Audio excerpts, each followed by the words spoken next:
하나님 말씀 마태복음 7장 1절입니다. 비판을 받지 아니하려거든 비판하지 말라. 너희가 비판하는 그 비판으로 너희가 비판을 받을 것이요 너희가 헤아리는 그 헤아림으로 너희가 헤아림을 받을 것이니라. 어찌하여 형제의 눈 속에 있는 티는 보고 내 눈 속에 있는 들보는 깨닫지 못하느냐. 보라, 내 눈 속에 들보가 있는데 어찌하여 형제에게 말하기를 나로 내 눈 속에 있는 티를 빼게 하라 하겠느냐. 외식하는 자여, 먼저 내 눈 속에서 들보를 빼라. 그 후에야 밝히 보고 형제 눈 속에서 티를 빼리라. 거룩한 것을 개에게 주지 말며 너희 진주를 돼지 앞에 던지지 말라. 그들이 그것을 발로 밟고 돌이켜 너희를 찢어 상하게 할까 염려하라. 아멘. 6절까지 봉독해 드렸습니다. 오늘 마태복음 9강으로 율법과 선지의 결론에 대해서 한번 살펴보도록 하겠습니다. 지난 시간에 마태복음 6장을 통해서 예수님의 선지의 가르침을 우리가 확인해 봤는데, 모든 행위를 사람에게 보지 말고 은밀한 가운데 해라. 그래야 하나님의 상이 있다고 했죠. 그러면서 구제, 기도, 금식에 대해서 사람 보이게 하지 말고 은밀하게 해라. 그리고 하늘의 보화를 쌓아라. 그런데 그 하늘 보화 쌓기 위해서 먼저 그의 나라와 그의 의를 구하라고 말씀해 주셨죠. 자, 오늘은 7장 내용인데 연속해서 선지의 가르침인데, 7장 내용은 뭐냐면, 지금까지는 6장에서는 일상생활에 대한 얘기했다면 7장 1절 6절까지는 대인 관계입니다. 사람 사이 관계를 말하는데, 먼저 비판을 받지 아니하려거든 비판하지 말라라고 되어 있잖아요. 우리 성경에는. 그런데 오늘 성경에는 비판하지 말라가 먼저 나와 있습니다. 앞에 나와 있고, 왜냐? 비판하지 말라. 그 이유는 비판받지 않게 하려고 해라 이 말이죠. 이럴 때 비판받지 아니하려고 할 때 그 비판받지 아니하려는 주어는 누구냐면 하나님입니다. 하나님께 비판받지 않으려면 비판하지 말라 이 말이에요. 자, 그러면 이 말을 왜 했을까? 자, 늘 말씀드리지만 이 산상수훈, 특히 율법과 선지는 이렇게 살아라고 하는 행동 제시가 아닙니다. 너희들이 이렇게 살았는가를 돌아보라는 거죠. 자, 그러니까 지금 앞으로 이렇게 비판하지 말라는 말씀이 아니라 지금 어떻게 하는 겁니까? 사람들 사이에서 이 비판이 만연되어 있다는 거예요. 여러분, 사람들은 남을 비판하는 걸 되게 싫어합니다. 싫어하는데 돌아보면은 늘상 하는 게 뭡니까? 남을 비판하고 살아요. 이게 참 아이러니인데, 자, 지금도 대선이 코앞에 있잖아요. 가장 잘 보여주는 게 뭐냐면, 대선을 코앞에 두니까 날짜가 다가올수록 어떻게 합니까? 상대방에 대해서 비판을 극도로 합니다. 상대방을 왜 비판할까요? 상대방을 비판해야 내가 어떻게 돼요? 올라간다고 생각하는 거예요. 자, 지금 당시 유대 사회에도 이 율법사라든가 아니면 바리새인들이 자기들이 만드는 계율과 율법으로 사람들을 가르치면서 자기들이 의롭다라고 생각하는 거예요. 그래서 남들을 비판하는 풍조가 만연되어 있습니다.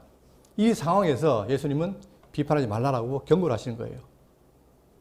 자, 그러면 2절에 왜 비판하지 말아야 되는가? 2절 보세요. 2절 보시면, 너희가 비판하는 그 비판으로 너희가 비판을 받을 것이요 너희가 헤아리는 그 헤아림으로 너희가 헤아림을 받을 것이니라. 결국은 비판하는 것과 헤아리는 걸 통해서 어떻게 해요? 내가 받는다 이 말이에요. 그러니까 하지 말라. 자, 이 내용을 로마서에서는 뭐라고 하냐면은, 로마서 2장 1절 보시면, 그러므로 남을 판단하는 사람아, 누구를 막론하고 네가 핑계하지 못할 것은 남을 판단하는 것으로 네가 너를 뭐하다? 정죄함이니. 결국은 남을 판단하는 것은 남의 허물을 말하는 게 아니라 내가 스스로 뭐예요? 죄 있다는 걸 정죄한단 말이에요. 이 판단하는 내가 같은 일을 행함이니라. 이런 일을 행하는 자에게 하나님의 심판이 진리대로 되는지 우리가 아노라. 이렇게 고백하고 있습니다. 결국은 뭐냐? 내가 판단할 자격이 있다는 말입니까? 없다는 말입니까? 없다는 얘기예요. 그죠? 그러면서 야고보서 4장 11절에는 형제들아 서로 비방하지 말라. 형제를 비방하는 자나 형제를 판단하는 자는 곧 율법을 비방하고 율법을 판단하는 것이라. 자, 내가 남을 판단하는 그 행위가 뭘 말하느냐? 곧 율법을 비방하고 율법을 판단한다 이래요. 그러면서 만일 네가 율법을 판단하면 율법의 준행자가 아니요 재판관이로다. 그렇죠. 우리는 인간은 처음부터 뭐예요? 하나님과 같이 되려는 그런 욕망 속에서 죄를 범했기 때문에 그 이후에 내 중심으로 내가 하나님이죠. 그러니까 남을 자꾸 판단하는 거예요. 그러니까 만약에 판단한다면 네가 뭐예요? 율법 준행자가 아니라 재판관이다. 자, 그런데 입법자와 재판관은 오직 한 분이시니 능히 구원하기도 하시며 멸하기도 하시느니라. 너는 누구에게 이웃을 판단하느냐? 철저하게 판단을 하지 못한다라고 말하고 있죠. 자, 그러면서 3절 4절 보겠습니다. 3절 어찌하여 형제의 눈 속에 있는 티는 보고 내 눈 속에 있는 들보는 깨닫지 못하느냐. 보라 내 눈 속에 들보가 있는데 어찌하여 형제에게 말하기를 나로 내 눈 속에 있는 티를 빼게 하라 하겠느냐. 자, 들보라는 건 뭐냐면 건물 받치는 기둥입니다. 이 기둥이라는 게 눈 속에 들어갈 수 있습니까? 없습니까? 없죠. 자, 그런데 내 눈 속에 들보 있단 말은 나는 엄청난 죄가 있는데 상대방의 죄는 뭐예요? 티다. 아주 작단 말입니다. 그런데 그 티를 어떻게 돼요? 내가 들보가 있음에도 불구하고 그 티를 판단한다. 이 두 개의 관계를 서로 대구 구조로 보면서 지금 말씀하시고 있는데 이것은 비판을 하지 말라는 것이 더욱 강조하고 있는 내용이죠. 이게 바로 과장법입니다. 과장법. 자, 그러면서 5절에 자, 5절에 가서는 외식하는 자여 먼저 내 눈 속에서 들보를 빼어라. 그 후에야 밝히 보고 형제의 눈 속에서 티를 빼리라. 자, 먼저 내 들보를 해결한 다음에 티를 빼라. 이 말은 뭡니까? 나도 고치고 상대 고치라 그 말이 아니고 아예 뭐예요? 비판을 생각하지 말라는 얘기입니다. 그죠? 자, 이렇게 1절부터 5절까지는 서로 상대방에 가서 서로 상대방을 정죄하는 그 관계를 비판을 하지 말라 했죠. 자, 그러면 그런 것만 있는 게 아니라 6절 보세요. 6절. 자, 이런 게 성경을 보면 굉장히 좀 이렇게 난해한데 갑자기 뭐가 나옵니까? 거룩한 것을 계획해 주지 말며 너희 진주를 대접해 던지지 말라. 이런 게 이제 성경을 볼 때 참 어려움이에요. 갑자기 무슨 거룩한 게 나오고 개가 나오고 돼지가 나오고 진주가 나오느냐. 이 맥락이 뭐냐면 여기서 거룩한 것이라는 건 뭐냐면 가치 있는 것. 그 다음에 진리, 복음의 말씀이에요. 그 다음에 개, 돼지. 자, 성경에 개가 많이 있죠. 그 개가 누구를 가리킵니까? 구원을 모르는 이방인 또는 성도들에게 위해를 가하는 유대인들. 그러니까 진리를 반대하는 사람들, 거짓 선지자 이들을 개라고 하는 거예요. 그러니까 너희들이 서로 간에 정죄를 하지 말지만 그러나 뭐예요? 진리에 있어서는 판단을 해야 된다 이거예요. 옳고 그름을. 그렇기 때문에 그래서 거룩한 것, 이 진리를 누구에게? 개에게 주지 말라. 자, 개가 이 진리 판단할 수 있습니까? 없습니까? 없죠. 그러니까 주지 말라는 거예요. 그러면서 왜냐? 그것을 발로 밟고 그렇죠. 오히려 그들에게 뭐예요? 우리에겐 귀한 것, 거룩한 것, 진리지만 그들에게 뭐예요? 하잘 것 없는 거예요. 그러니까 발로 밟아버려요. 발로 밟을 뿐만 아니라 어떻게 됩니까? 너희를 찢어 상하게 할까 염려하라. 자, 실제로 보세요. 예수가 그리스도라는 사실이 얼마나 놀라운 진리입니까? 그런데 그걸 전하니까 그리고 예수님이 당신이 하나님의 아들이라 증거하니까 어떻게 했어요? 그들이 그것 때문에 예수를 십자가에 죽였잖아요. 그러니까 진리는 아무나 받는 게 아닙니다. 그러니까 우리가 세상 살면서 남에 대한 어떤 정죄적인 판단은 하면 안 되지만 그러나 반대로 뭐 어떤 게 있어요? 진리 판단은 반드시 해야 된다. 옳고 그름을 정확하게 판단해야 됩니다. 지금 이 시대가 상당히 혼란스럽죠. 지금은 진리가 뭔지 진리에 대한 어떤 것이 혼란스러워요. 교회 내에서도 뭐가 진리인지.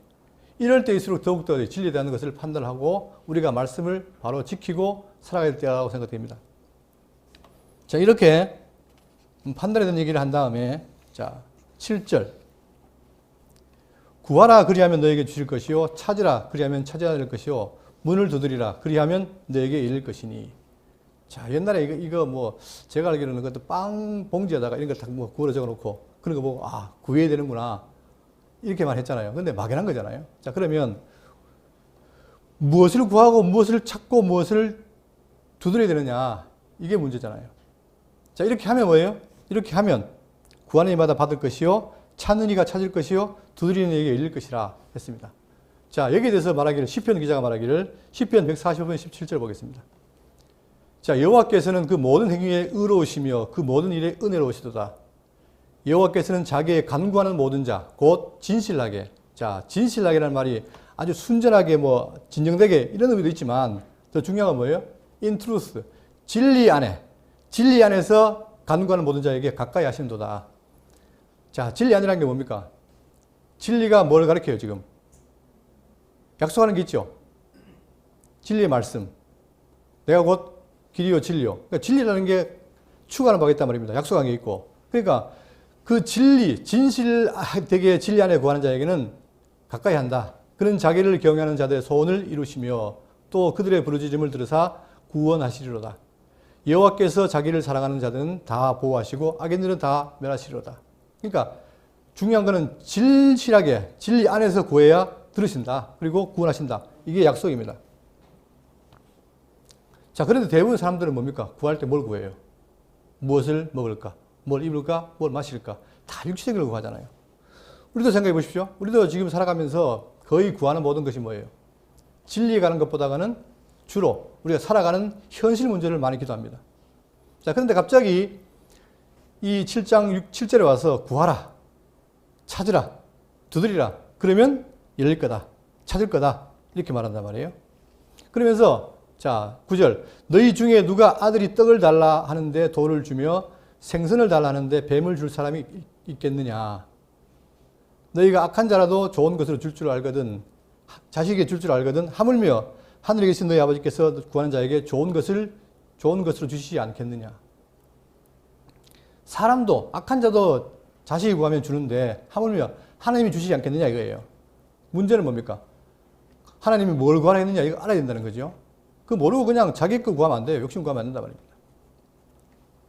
자, 그런데 중요한 건 여기서 뭘 준다 그랬습니까? 구하는 자에게 좋은 것으로 주시지 않겠느냐. 그럼 좋은 게 뭘까요?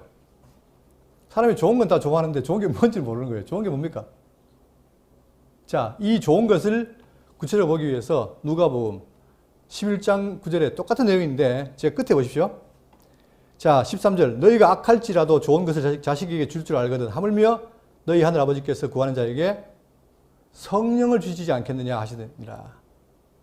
마태복음에서는 좋은 것. 그런데 누가복음에서 뭐라 그래요? 그게 뭐예요? 성령을 준다 이 말입니다. 대부분의 뭘 구하라 그러면 누굴 구해야 돼요? 메시아를 구한다고 하잖아요. 그런데 성령을 구하라. 이게 오늘 강의 핵심입니다. 여러분 왜 성령을 주신다 그랬을까요? 일단은 이게 궁금해야 돼요. 예? 제가 지금 이 마태복음을 강론하면서 준비하면서 제가 참고하는 주석이 한 5권 되는데 문제는 모든 주석이 산상수훈을 다 뭐예요? 인간의 행동 윤리를 봐요. 그러니까 참고할 게 없는 거예요. 아, 이렇게 살아라. 그게 다입니다. 저도 그렇게 살아라고 강의하면 좋겠지만 성경 그걸 말하는 게 아니거든요. 그러면 지금 보세요. 자, 성령을 왜 주시겠다고 했느냐? 왜 구하라고 했느냐? 우리가 깊이를 알아야 되겠죠. 자, 이걸 알아야 오늘 우리가 이 대구 장로교에 출석하는 의미가 있습니다. 자.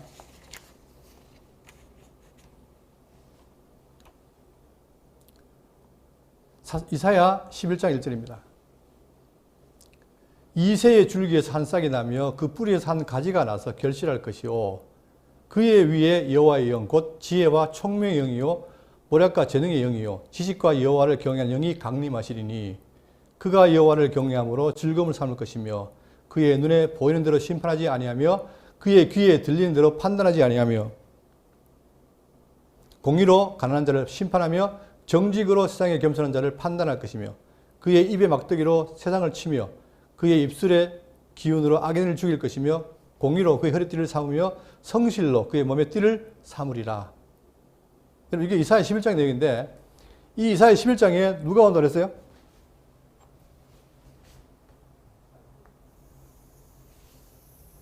어디에서? 이새의 줄기에서 자, 이게 이사야인데 이사야 11장 이사야가 여기 있는데 예언하기를 이새의 어디에서요? 줄기에 싹이 나며, 자, 싹이 나며 그 다음 뿌리에 산 가지가 난다 이거예요. 근데 그게 이새의 줄기, 이새는 누구의 아버지입니까? 다윗의 아버지지요. 그죠? 근데 그에게 싹이 나고 가지가 난다 했는데 약속대로 그게 누굽니까? 그게 예수 그리스도지요. 근데 그분이 출생할 때 누구로 발명이 돼요? 누구로? 성령으로 잉태하죠. 그리고 그가 하나님의 아들임을 입증받기 위해서 사단에게 시험받을 때 누가 시험하게 해요? 성령의 이끌려 시험받죠. 자, 성령께서 하신데 그분이 이 이새의 줄기에서 난 싹과 가지인 예수 그리스도를 증거한다 이 말입니다. 그리고 함께 해요. 함께 해서 뭐라느냐? 이 싹이 나서, 자 보세요. 성경은 간단한데 이 엄청난 말입니다. 그 싹이 나서 뭘 해요? 예? 그 뒤에 뭐 한다? 결실한다. 자, 지금 신약 교회가 결실에 갑니다. 결실. 근데 이 결실의 끝이 어디입니까? 이 땅에서 결실 끝이. 그게 어디예요? 천연왕국이에요. 다시 말하면 에덴의 회복이란 말입니다. 그러니까 지금은 이 지상교회가 이어져 가다가 나중에 사단이 갇히면 그때 가서 어떻게 됩니까? 천연왕국이 이루어지는데 이때 사단이 갇히니까 자, 이 11장 뒤에 가면 뭐 나옵니까? 그때 상황을 어떻게 묘사해요? 어린이가 사자와 함께 뛰어놀고 독사구리 손 넣어도 안 다친다 이 말입니다. 왜 그래요? 저주가 거쳤기 때문에. 자, 그러니까 이제 그분이 나서 결실한다. 우리는 그 사이에 살고 있는 거예요. 이게 교회 시대예요. 교회 시대. 근데 1차적으로 성령이 오셔가지고 누구와? 하나님 아들 예수와 함께 한다. 그러니까 그 예수가 누구라는 거예요? 하나님이죠. 자, 그러면 이제 이렇게 하시는 배경 속에 문제는 뭐냐? 그 성령이 우리에게 왜 필요할까? 우리에게. 제가 지난 수요일도 말씀드리면서 성령에 대한 오해가 굉장히 많다 그러죠. 지금 성령 그러면 저 뭐예요? 신비스러운 동작, 행동. 그런 게 다 성령으로 착각한다 말입니다. 그리고 예배 시간에 뭐예요? 성령이 오라고 부르는 거. 이런 것들이 성경과 관계없는 미시적 요소가 교회에 많이 들어와 있어요. 그러면 오늘 우리가 산상수훈을 배우면서 왜 성령이 지금 예수님께서 성령을 준다고 하셨느냐. 그 이유가 있는 겁니다. 문제는 뭐냐면 지금 보세요.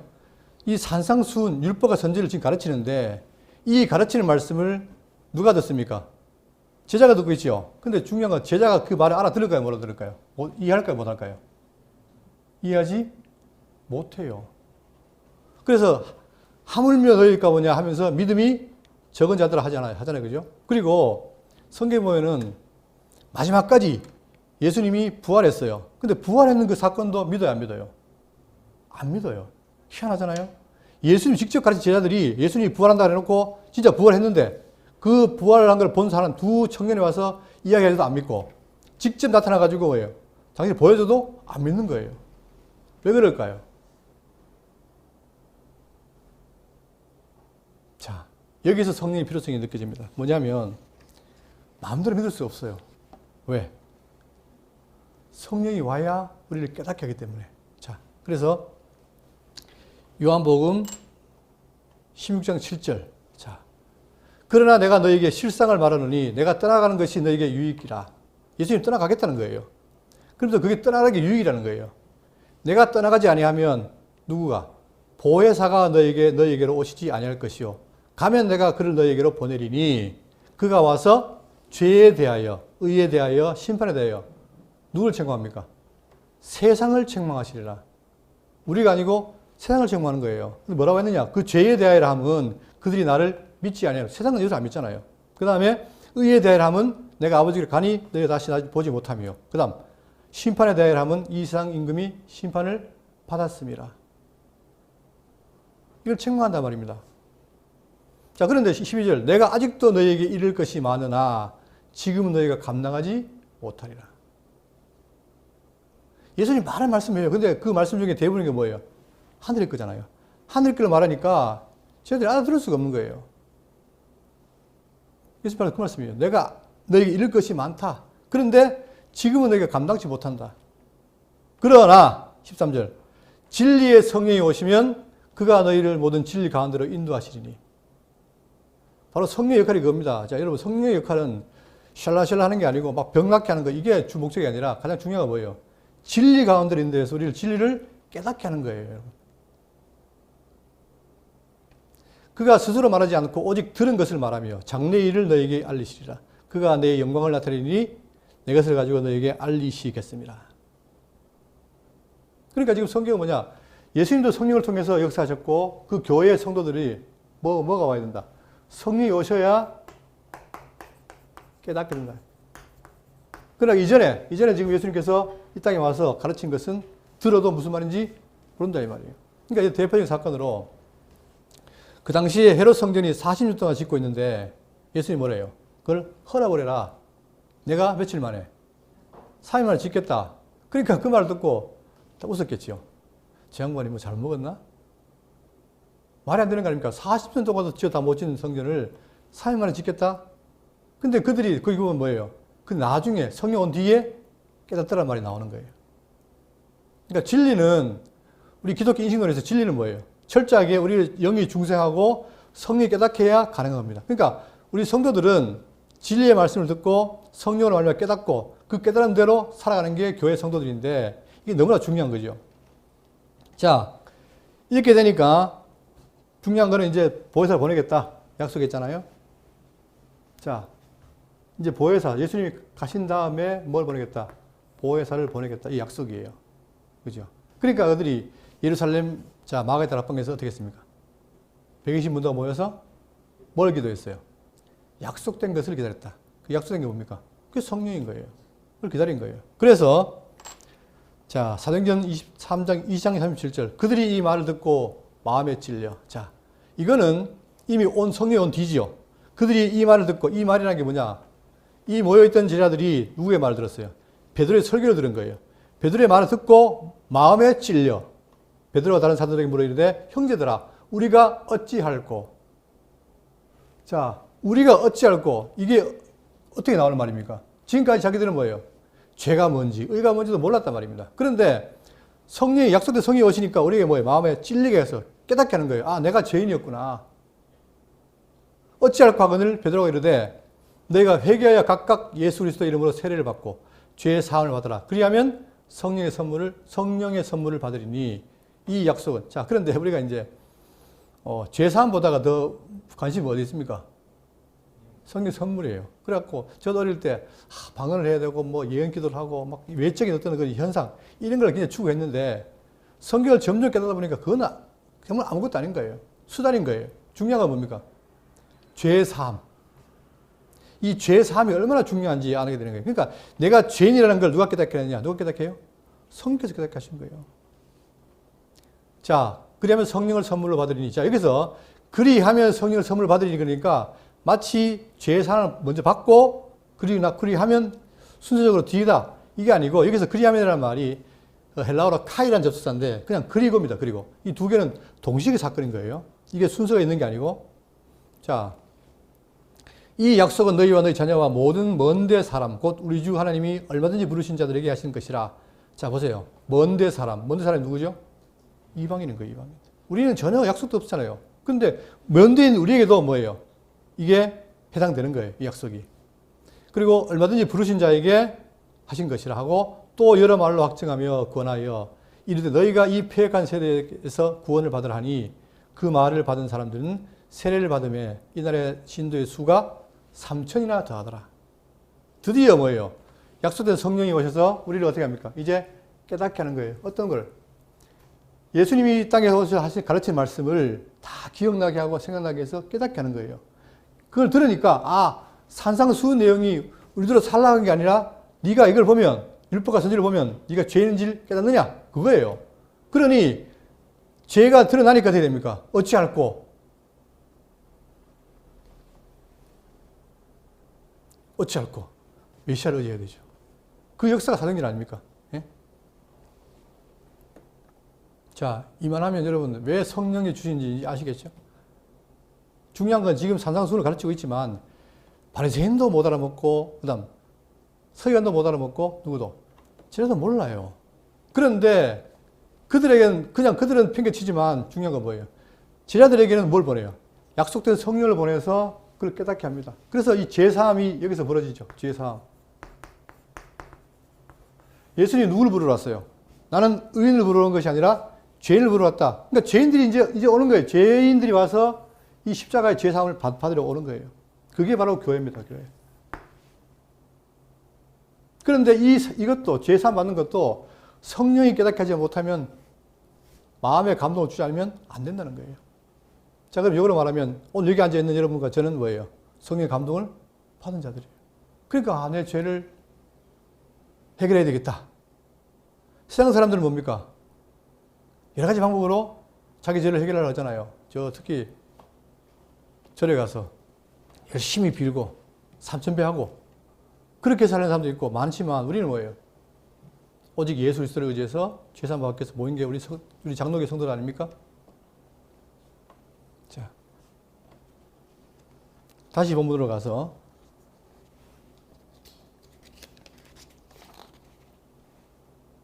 자, 그렇게 해서 이제 7절부터 11절까지 내용에서는 약속된 성령을 준다라는 것을 확인해 봤습니다. 그 다음에 이제 오늘 하이라이트죠. 12절. 그러므로 너희 무엇인지 남에게 대접을 받고자 하는 대로 너희도 남을 대접하라. 이것이 율법이요 선지자 아니라. 지금 5장 17절에서 율법과 선지 시작했잖아요. 그때 뭐라고 했습니까? 내가 율법이나 선지자를 폐하러 온 줄로 생각지 말라. 폐하러 온 것이 아니요 완전하게 하려 함이라 했잖아요. 그죠? 그리고는 이제 율법 선지자 끝맺음을 뭐라 합니까?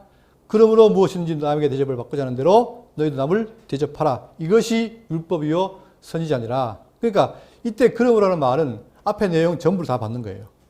어떤 한 절을 받는 게 아니라 5장 17절부터 지금까지 내용을 다 받아서 결론을 맺는 거예요.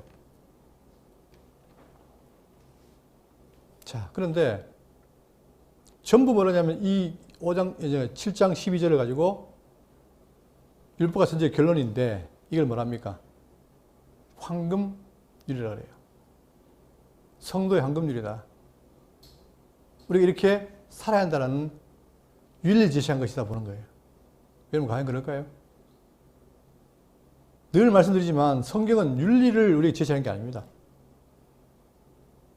자, 남에게 대접을 받고자 하는 대로 남을 대접하라. 이것은 뭐에 대한 얘기냐면 신명기 6장 5절.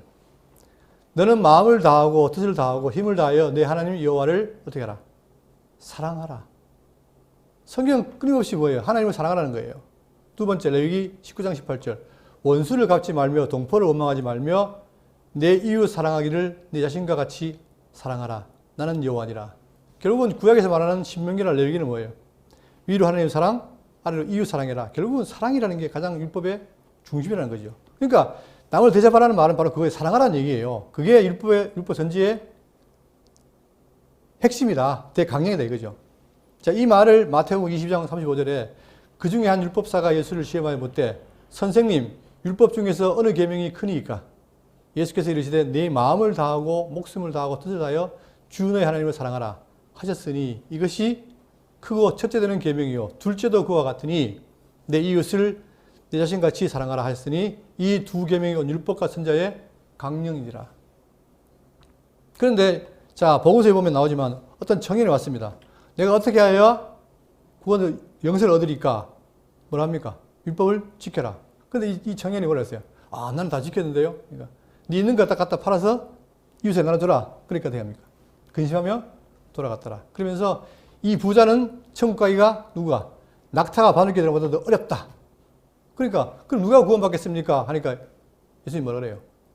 사람은 할 수 없을 때 하나님은 다 하신다. 이게 답이잖아요. 자, 그러면 여기서 율법의 대강령이, 선지의 대강령이 이웃사랑, 하나님 사랑인데 자, 지금까지 맥락을 보세요. 쭉 지금 5장, 6장 내용을 읽어봤을 때 바리새인들, 서기관들, 그들의 의의가 뭐였어요? 사람이 보는 의의였잖아요. 그럼 그들이 하나님 사랑했습니까? 안 했단 거예요. 상도 없다고 그랬어요. 그러면 그들이 인간적으로 의로운 사람들인데 그들도 못 지켰는데 그럼 우리가 지킬 수 있다? 없잖아요. 그러니까 우리가 못 지키니까 이걸 누가 지킨다는 거예요? 내가 율법과 선지를 어떻게 하다? 완전케 해서 지키겠다. 그래서 예수님이 십자가에서 뭐랍니까? 십자가에서 다 이루었다. 내가 다 이루었다 이 말이에요. 그러니까 이 다 이루었다는 이 사건이 우리가 뭐가 됩니까? 우리를 향한 그의 사랑의 확증이 되는 거예요.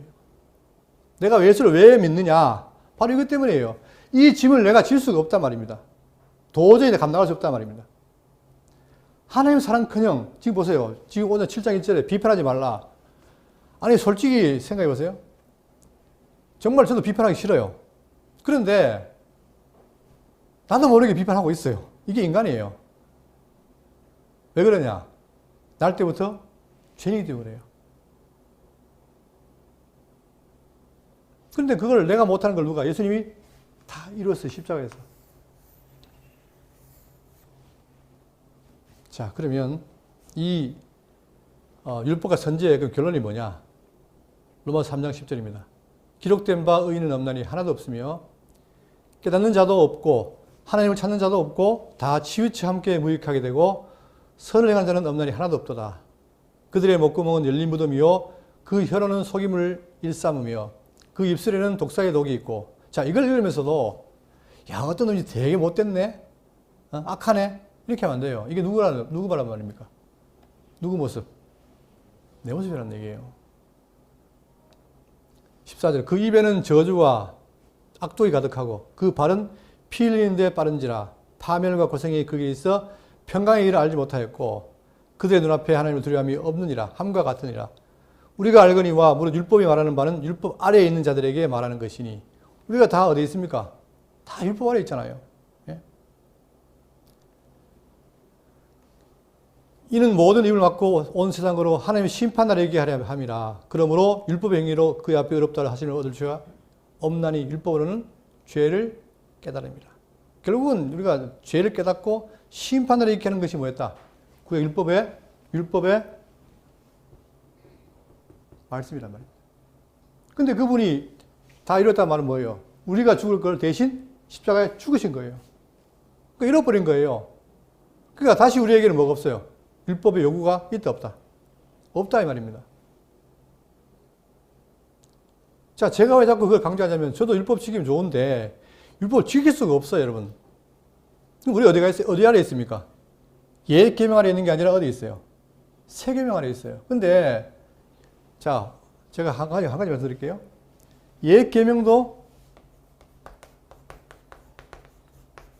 요약하면 하나님 사랑, 그다음 이웃 사랑이죠. 세 계명도 결국은 내가 너를 사랑한 것처럼 서로 사랑하라, 사랑이죠. 그러니까 같은 줄 알아요. 기본 정신은 같죠. 그래 달라요. 뭐가 다르냐? 예 계명은 어디에 있습니까? 모세에게 돌비에 기록했잖아요. 돌비. 그죠? 그리고 그때는 아직 구속사역이 이루어지지 않은 때예요. 그러나 세 계명은 어떻게 됩니까? 우리의 마음비에 기록한 거예요. 그런데 그 내용이 십계명, 예 계명은 조항이 많잖아요. 많으니까 이거는 풍부해 보이는데 사실 세 계명은 딱 한마디밖에 없어요. 내가 너를 사랑한 것처럼 서로 사랑하라. 그러니까 할 말이 없으니까 바울도 뭐라 합니까? 이 사랑을 어떻게 해라? 사랑의 깊이와 높이와 이거를 깨달으라는 거예요. 이만큼 황당하게 됐어요. 그러니까 황당하게 보이니까 그것이 아무것도 아닌 처럼 보이지만 그게 아니다 말입니다. 그 깊이는 우리가 말씀을 듣고 배울수록 더 깊이가 깊어지는 거예요. 그러니까 신약 성도들은 옛 계명 아래 있는 게 아니라 새 계명 아래 있어요. 왜? 옛 계명은 우리를 죽인단 말이에요. 그러나 새 계명은 우리를 살리잖아요. 근데 왜 살릴 법인데 자꾸만 옛 계명으로 들어가냐 말이에요. 그러니까 생각해 보세요. 내가 중생에서 분명히 바뀌었지요. 중생했으니까 죽었던 내 영이 살아났잖아요. 그런데 내가 중생했으나 아니면 과거에 중생하기 전이나 똑같이 계명을 보면 어떻게 됩니까? 사람은 본능적으로 이거 쉽다 이 생각이 들까요? 아니에요. 딱 보는 순간에 부담을 옵니다. 제가 그때 말씀드렸죠. 노 목사님이 정말 그분이 신실한 분이에요. 참 인격적인 신앙적인 분인데 그분이 고백하잖아요. 내가 평생 목회하면서 이거 못하겠더라. 왜? 내가 못하는 거 어떻게 강의하냐 고백하더라고요. 그러니까 이 율법이라는 것은 십계명이 좋은데 딱 어느 순간 어떻게 됩니까? 내가 부담스러운 거예요. 그러니까 그걸 예수님이 다 해결했다. 근데 자꾸 해결했다 그러니까 사람들이 그러면 우리 막 살라는 얘기냐? 막 살 수 있어요? 아니 성령이 함께 하시고 진리를 깨닫게 하는데 막 산다? 성령도 없고 진리도 없다는 모르지만 어떻게 성령이 오셔가 진리를 깨닫게 하는데 막 산자? 이 말이 안 되잖아요. 예? 말이 안 돼요, 여러분. 그러니까 논리적으로 될 수 없는 말이에요. 역대 칼빈이나 루터나 이런 종교개혁자들이 그거를 우려해서 결국은 율법을 어떻게 했어요? 계명, 율례, 규례라고 하는 율법을 어떻게 했습니까? 도덕법, 국가법, 의식법 이렇게 딱 나눠가지고 그 중에 우리는 다 없어졌는데 그들은 뭐예요? 국가법하고 의식법만 사라지고 도덕법은 남아있다 이렇게 본 거예요. 그러니까 어정쩡하게 그거를 남겨놓으니까 이 현대교회가 엄청난 어려움에 빠져 있단 말입니다. 지금은 뭐냐? 지금은 그 톰 나이트라는 사람을 비롯해가지고 신율법주의가 또 난리예요. 여러분, 그래서 우리가 이 말씀을 배우면서 이 부분을 정확하게 정리하지 않으면 우리도 똑같이 그렇게 휩쓸려 갈 수 있어요. 그렇기 때문에 정말 이 부분을 자세히 봐야 됩니다. 자, 그러면 결국은 율법이 결국 뭐예요? 우리로 하여금 자, 죄를 깨닫고 심판하러 이렇게 한다. 그러니까 누구를 구해야 됩니까? 그 321절에 하나님의 의가 나타났으니 누구를 기다려야 돼요? 하나님의 의를 추구해야 되는 거예요. 그게 우리의 할 일이에요. 자, 그래서 이제 7장 13절 이하에는 뭘 말하느냐? 이제 메시아를 찾아라는 얘기예요. 자, 다시 한번 강조드리지만 이 7장 12절 내용은 우리가 지켜야 할 성도들의 황금률이 아니다. 예? 그런데 대구 장로교회를 벗어나가지고 거의 대부분 교회가 뭘로 가르친다? 황금률로 가르친다. 그렇다 하더라도 우리는 성경을 따라가는 게 우리의 할 일입니다.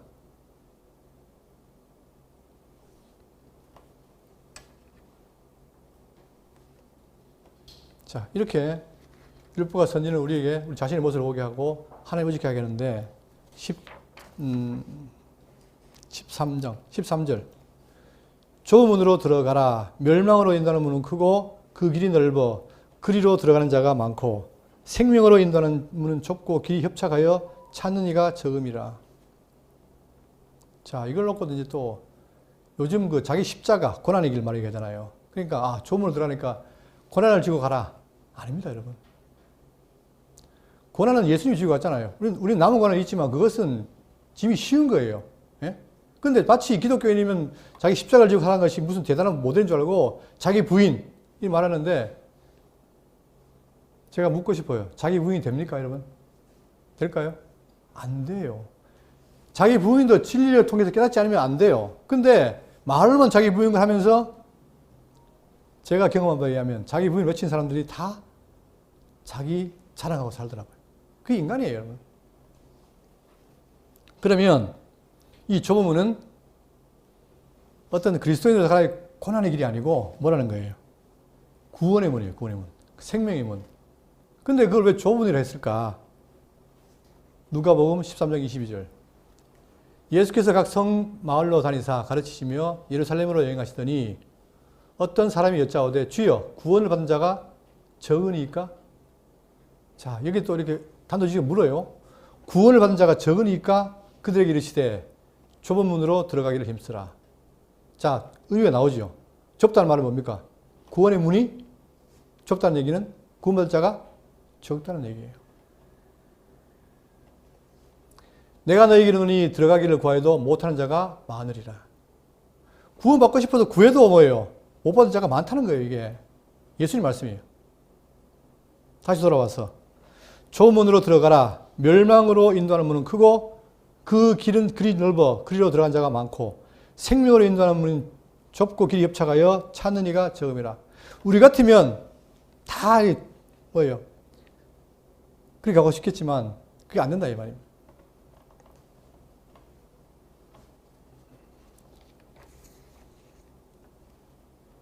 하나님께서 창세 이후로 심판 때까지 구원의 문, 구원의 길은 뭐예요? 단 몇 개? 한 개밖에 없어요. 지금까지 여러 개를 제시한 게 없어요. 자, 근데 지금 우리가 살고 있는 이 시대는 어떤 시대입니까? 종교 다원주의잖아요. 가는 목표는 똑같은데 길은 다르다. 불교, 천주교, 이 모든 종교들이 뭐예요? 결국은 우리 구원의 목적인데 길만 다르지 결국은 종착역은 같다. 그러니까 기독교 뭐 하지 마라. 남을 없이지 마라. 배타하지 마라. 인정해라. 지금이 뭔 시입니까? 상생의 시대죠. 상생의 시대는 인정하는 게 맞을 것 같지만 성경은 뭐예요? 단호하게 안 된다 이 말이에요. 인정할 수가 없어요. 왜? 내가 구원의 길을 찾아간다면 인정할 수 있겠지만 중요한 건 구원의 길은 누가 제시합니까? 하나님 주는 거잖아요. 그죠? 자, 그러면 그 구원의 길이 어디 있을까? 이걸로 우리가 정리하겠습니다. 사도행전 4장 12절. 다른 이로서는 구원을 받을 수 없나니 천하 사람 중에 구원을 받을 만한 다른 이름을 우리에게 주신 일이 없습니다. 다른 이름이 없어요. 유일하단 말입니다. 그리고 요한복음 14장 6절에 예수께서 이르시되 내가 곧 길이요 진리요 생명이니 나로 말미암지 않고는 아버지께로 올 자가 없느니라. 예수님만이 길이란 말입니다. 그러니까 산상수훈을 통해서 다들 뭐예요? 내가 죄인이구나. 안 되는구나. 그러니 그의 의를 추구해야 되겠다. 그럼 그 의는 누구라는 거예요? 유일한 예수 한 분밖에 없다는 거죠. 이것이 산상수훈의 결론입니다. 그런데 이게 먼저 깨달아지면 그 이후에 깨달은 사람이 살아가는 것하고 그렇지 않고 그걸 행위로 지킨 사람이 같겠냐고요. 다르죠. 이제 말씀을 마무리 짓겠습니다. 여러분, 우리 자신은 어떤 존재입니까? 우리는 나도 몰랐는데 성령이 오셔서 이 진리를 깨닫게 했고 정말 이 말씀을 통해서 내가 죄인임을 확인하게 했고 그로 말미암아 누구? 오직 한 길, 예수 그리스도만이 우리에게 구원자라는 걸 확인하고 그만 따르겠다 모인 자가 우리 바로 대구 장로교회 성도들이란 말입니다. 이 사실 잊지 마시고 오직 평생 자 가다가 돼요. 살아가다가 곁길로 빠질 수 있어요. 그러나 오직 우리가 볼 것은 뭐밖에 없다. 예수 그리스도 그분밖에 없다는 사실.